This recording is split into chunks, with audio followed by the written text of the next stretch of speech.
In example 1, they've asked us to find two positive numbers such that the sum of the first and twice the second is 64, and whose product is a maximum. So let's see if we can model this then. So let's use x and y as our two numbers. So x plus 2y, the first plus twice the second, is 64. And we want x times y to produce a maximum value.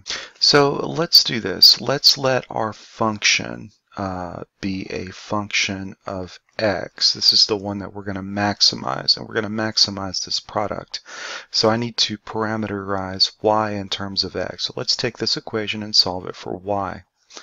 So we get y equals 64 minus x divided by 2.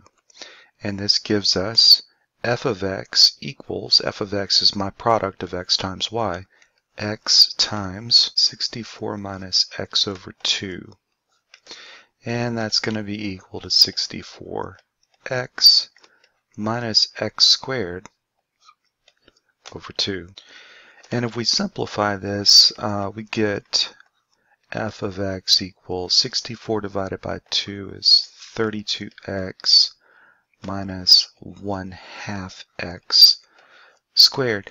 And this will be a little bit easier to differentiate. So f prime of x is equal to 32 minus 1/2 times 2 is 1 times x is x, and we get 32 minus x, setting the first derivative equal to 0 to find our extreme value. We get x equals 32.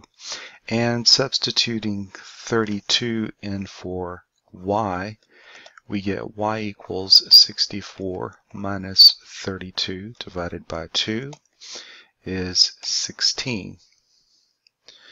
So our two numbers are 16 and 32.